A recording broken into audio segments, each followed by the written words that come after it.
Bonjour, aujourd'hui je vous présente Kev. Alors Kev est un artiste dont vous allez découvrir les talents. Peut-être vous connaissez déjà, hein, ou peut-être pas. Du coup, si vous ne le connaissez pas, je suis ravi de vous le présenter. Et puis si vous le connaissez, je suis ravi de vous le représenter. Voilà, en plus Kev a eu l'immense gentillesse de nous réserver une surprise à la fin de la vidéo. Donc restez jusqu'au bout, ça vaut vraiment le coup. Allez, bonne vidéo, à bientôt. Bonjour Kev, Salut à toi, ça va? ça va et toi? Impeccable, merci. Donc, Kev, on s'est rencontrés il y a quelques semaines, Oui, il n'y a pas très très longtemps. J'ai adoré ce que tu fais, j'ai accroché aussi avec qui tu es. c'est Parce gentil, merci. que, comme tu sais, pour moi, c'est important qu'il y ait les deux. C'est une rencontre humaine aussi. Voilà, c'est ça, tout à fait ça. L'interview, c'est un moment de complicité. C'est carrément. Et donc voilà, je me suis dit, ah, j'ai bien envie de faire une vidéo avec toi. Mhm. Donc du coup, voilà, on y est. Donc je te laisse te présenter qui tu es, ce que tu fais, tout ça, tout ça. Alors moi je m'appelle Quentin Ménard dans le civil, mais mon nom d'artiste et mon nom public c'est Kev. Ça fait maintenant presque 10 ans que je fais ça. J'ai commencé en novembre 2011, alors avec une musique qui s'appelait Intro One à l'époque. C'était vraiment le tout début du tout début, c'était vraiment l'expérience, quoi, le truc expérimental. Donc à l'époque je produisais, ce qui n'est plus le cas aujourd'hui. D'ailleurs on parlera surtout du mix et je vous expliquerai pour les instrumentales après. Donc j'ai commencé là-dessus. Et après, je faisais déjà un peu de la vidéo, du montage, tout ça. Et c'est en 2012 que j'ai commencé à faire un peu de vidéo. Donc ça, on en parlera pas vraiment. C'est vraiment la musique sur laquelle on va s'intéresser, même si les deux sont en parallèle. En 2012, je change de pseudo parce qu'au départ, j'ai un pseudo un peu pourri. Je m'appelais Tifoul49 pour commencer. Hmm. On commence toujours avec des pseudos un petit peu foireux et puis on se cherche. Et puis, mais voilà, en 2012, donc septembre 2012, Kev Manor est né, parce que c'était encore Kev Manor, et ça l'est toujours d'ailleurs pour la SACEM. Mais aujourd'hui, voilà, c'est Kev avec de la musique, des vidéos et bien sûr les shows également en parallèle de toutes ces activités. Alors, juste comme ça, petit aparté, mais les chauds, c'est quoi? Parce que tout le monde ne connaît pas non Alors, plus. les shows, c'est sur le Choletais. On essaye de promouvoir le Choletais. On a fait un constat simple en fait avec Antoine, qui est donc mon compère que j'embrasse. On a fait un constat en fait que le Choletais, souvent, que ce soit les jeunes, les gens, nous disent ouais Cholet, c'est pas ouf, c'est pas la ville qui fait rêver. Nous on essaye de montrer que Cholet, c'est pas qu'une ville industrielle, c'est une ville où il y a des activités, des gens, des talents, et qu'on peut aller les voir et les mettre en avant. Et c'est ça l'objectif des shows, Ok, à merci. travers des concepts.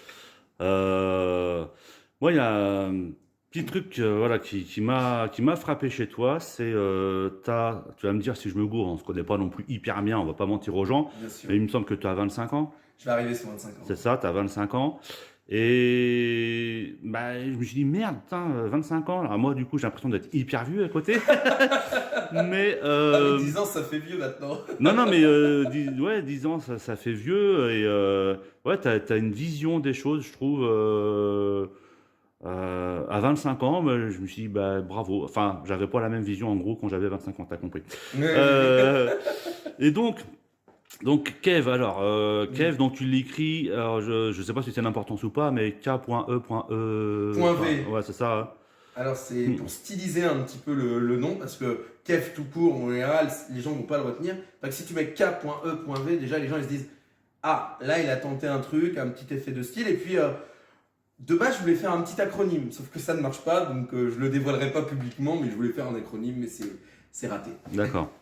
Mais je le dis aussi parce que si on te cherche sur YouTube, Kev, Alors, sans les points, on ne te trouve Alors on pas. cherche Kev Manor sur YouTube, on peut trouver aussi. Ah, ok, Hein. Si j'ai tu pas, tombes sur les deux, j'ai pas les tenté comme mots-clés ça. sont bien faits. Ok. Et donc, en fait, on s'est rencontrés, c'était via Facebook. Oui, absolument. Ouais, Par hasard, en fait. complètement par hasard. Et puis, je fais, enfin, salut, blablabla, blablabla. Qu'est-ce que tu fais? Tu m'as dit, je fais de la musique, je sais plus comment tu m'as tourné ça exactement. Et puis, tu m'as envoyé un son. Sur Google Drive, ouais. Ouais. Et là, je me suis dit, ah, oh putain, mais c'est trop bien. Et juste, Le coup de cœur. le gros coup de cœur. Tu es d'où, Kev? Moi, donc, je suis né à Cholet, j'ai grandi à Cholet les trois quarts de mon temps. Mm. J'ai fait une petite aparté en Deux-Sèvres avec mes parents, Ouais. et puis on est revenu sur Cholet, ce qui fait que j'ai une vision un peu assez éclectique, pas que de la vie, mais de là où j'habite en fait. Ouais. J'ai une attache pour le Choletais, mais j'ai pas une attache pour l'urbain en fait. Je suis plus un garçon qui va là où il sent qu'il sera le mieux, quoi. D'accord. Et pour le moment, tu habites où? Parce que c'est important quand même. Parce que... Alors, je suis à Sèvres-Moine, Ouais. dans la commune de Montfaucon-Montigné. Moi, je dis Montfaucon-sur-Moine parce que je préfère, c'est plus joli, Ouais. parce que c'est un très beau village. Voilà. Ouais, c'est ça. Non, c'est juste pour que là, on est raccord avec Sèvres-Moine Solutions. Absolument. Et c'est pour ça que du coup aussi, je me suis dit, bah, je peux pas ne pas faire une vidéo avec Kev. Mm. Et donc, ouais, ton son, bah, moi, je suis resté, enfin, peut-être un peu vulgaire, mais je suis resté sur le cul. Je me suis dit, attends, il y a un mec à côté de chez moi, à Sèvres-Moine, qui fait ça. Je fais, mais trop bien, quoi. Et de toute façon, c'est un pur hasard l'histoire en plus, hein, si tu veux qu'on en parle.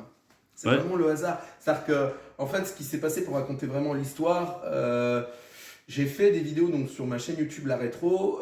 J'ai des gens qui m'ont interpellé, qui m'ont dit tiens, parle. Parce que c'est La Rétro, en fait, pour expliquer très rapidement aux gens, c'est une émission sur YouTube. En fait, j'explique, je reviens sur des séries animées, je reviens sur des émissions télé, je reviens sur des courants musicaux, je peux faire vraiment beaucoup de choses. Et j'ai un gars sur ma chaîne qui m'a interpellé, fais des dessins animés de ton enfance. J'ai fait un dessin animé en fait qui s'appelle Magical Doremi et j'ai rencontré une communauté de fans en fait. Moi j'étais fan de dessins animés, voilà, tout ça. J'en parlais pas. Et rencontrer une communauté, ça m'a permis de débloquer quelque chose chez moi. D'assumer un côté, une part de moi que je n'assumais pas en fait. Et très clairement, bah, après, bah, ça a débloqué tellement de choses que le dimanche, je fais cet instrumental. Je trouve cet instrumental que depuis j'ai acheté pour être en légalité, bien sûr. Je trouve cet instru et là tout de suite, j'ai dans mon délire, là j'avais le truc. Tout de suite. Et je me mets à écrire. Et d'un coup, bah, ça a donné en gros ça. En gros, si ça marche. J'avais les premières notes dès le départ. Ça, pour t'expliquer, c'est la V1 de tout. Et ça, je l'ai eu dès le départ.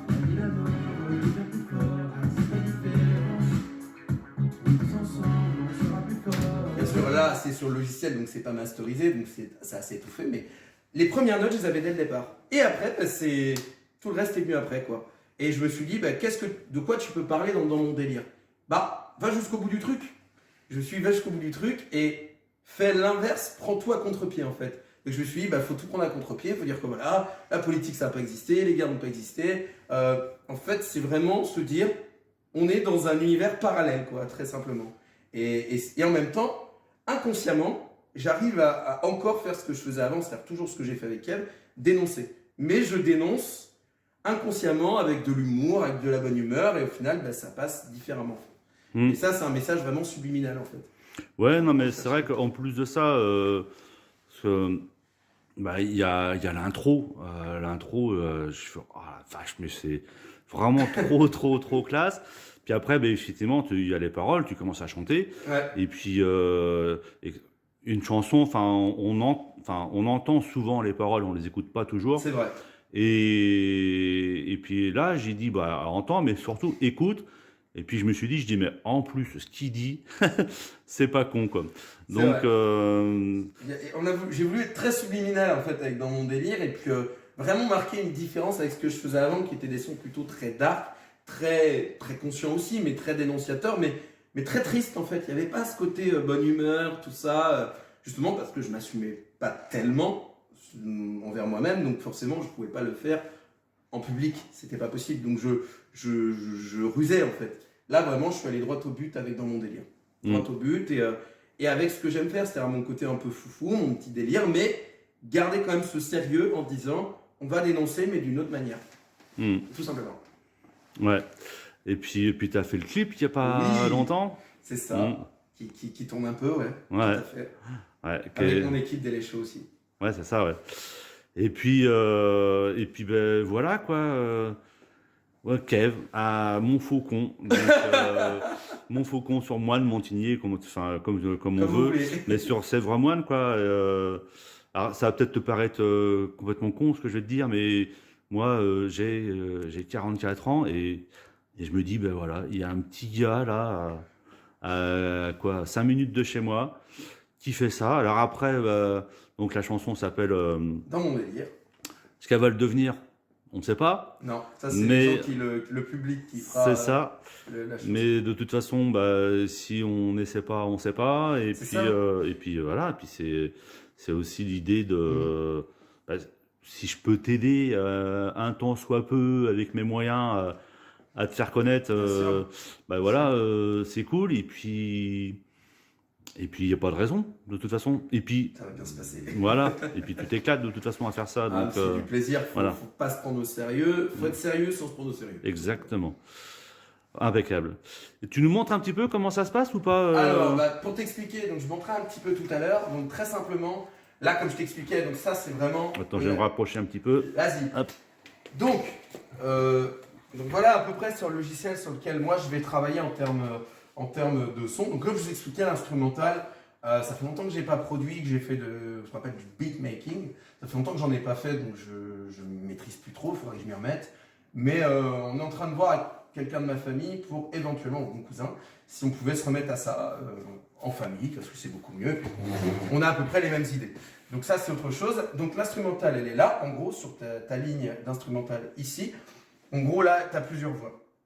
Là moi je cale toujours mes refrains un petit peu plus en haut. J'aime bien les avoir en visibilité. En gros là sur cette chanson, j'ai commencé d'abord à enregistrer la première voix. Donc là la première voix ça donne ça. Dans mon délire, envie de rire, de s'approcher des Donc là tu sens qu'il n'y a pas tout. Hein. Et en fait ce qui va créer, pour ceux qui veulent savoir, ce qui crée en fait l'harmonie de voix c'est... Dans mon délire, envie de rire, de Voilà.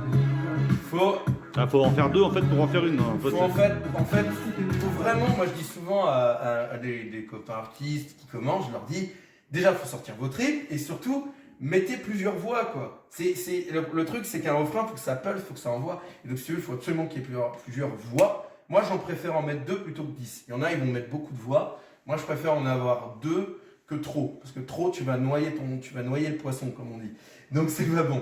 Et après, donc il y a le couplet, et le couplet c'est à peu près dans le même délire. Alors la différence sur un couplet, c'est qu'il faut absolument garder quand même une voix, mais il faut venir ce que j'appelle créer une réhausse avec une deuxième voix. Dans mon délire, la réalité Et en est gros, disparue, remplacée par un fardeau. là c'est sans la deuxième Où voix. je m'évade, où je me dépasse, où tu t'effaces. Bon là où je ça a me bugué, dépasse. ça a bugué, mais en gros, voilà, la deuxième voix ça donne ça. Alors c'est la même voix que j'ai juste augmentée en hauteur.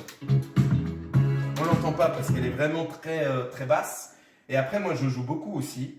J'aime beaucoup jouer sur la spatialisation du son. C'est-à-dire vraiment, je vais aller mettre 10% à droite, 10% à gauche, pour vraiment que le son, il ait une ambiance, qui crée une ambiance. Parce que ce qui crée aussi, selon moi, la beauté d'un son, ça va être vraiment ton ambiance que tu vas créer, ce que tu vas mettre à côté. C'est-à-dire vraiment la spatialisation, les plusieurs voix.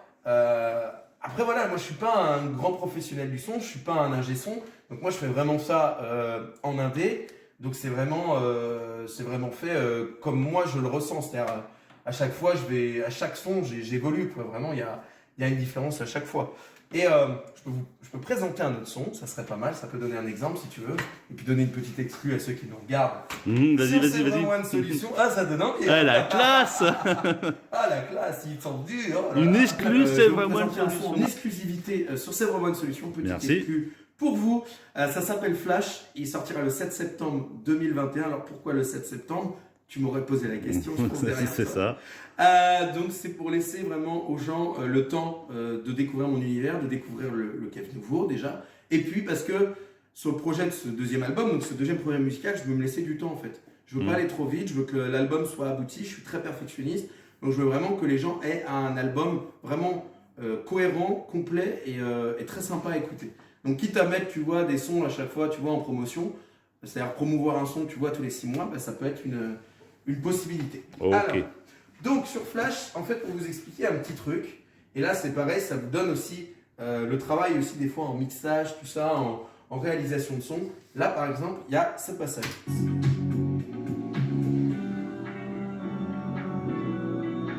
Une envolée lyrique, comme on les appelle chez nous. Donc ça normalement c'est des voix que vous mettez dans les couplets, que vous entendez faire dans les refrains. C'est très très doux, c'est très très bas.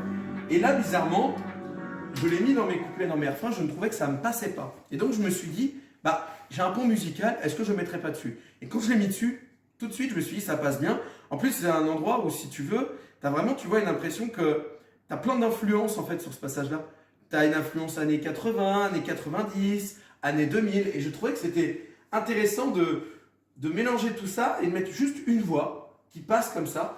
Et juste un petit truc pour une exclusivité, on peut sampler des fois dans des sons des artistes, et je vais te demander de deviner quel artiste j'aurais pu sampler, quelle idée bête j'ai eue à ce moment-là, et je veux savoir si tu vas le repérer. Alors, Avec le flash, je me sens c'est pas là, mais c'est au...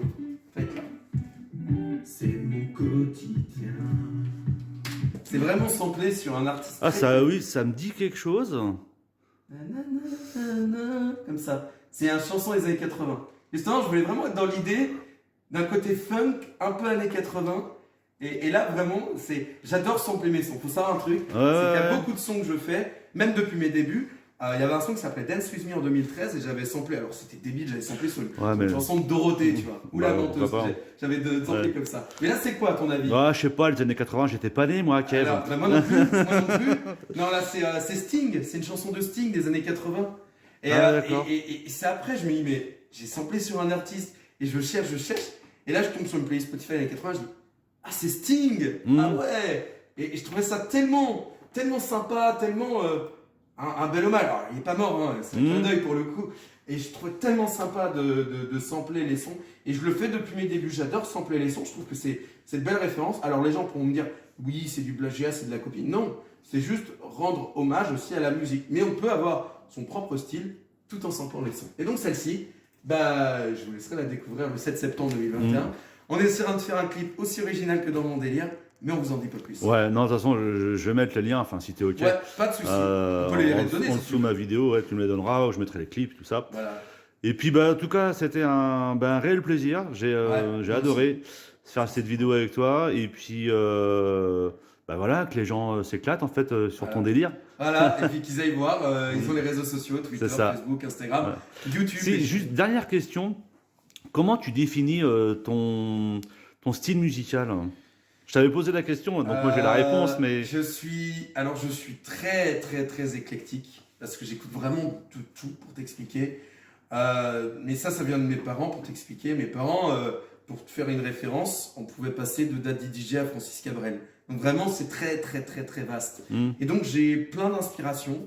Mais là, vraiment sur ce projet musical-là, j'essaie vraiment de me concentrer sur quelque chose de très positif, très rétro, donc très funk pop. Donc c'est le but de cet album et on essaie vraiment de s'y tenir. Mais dans l'album, il y aura d'autres choses. Hein. Vous découvrirez peut-être, vous découvrirez une chanson un peu plus hip-hop, un peu plus électro, mais on va essayer vraiment qu'il y ait une cohérence d'ensemble. Et ça, je vous en dis pas plus. Ça marche. Merci beaucoup, à bientôt. À bientôt. Ciao, salut. ciao. Voilà, j'espère que vous avez pris plaisir, autant que moi, du coup, à rencontrer Kev. Que vous avez bien bougé sur sa musique, parce que franchement, c'est trop entraînant. Puis les paroles aussi, je les trouve vraiment hyper intéressantes. Voilà, à bientôt le mois prochain, du coup, pour une nouvelle vidéo.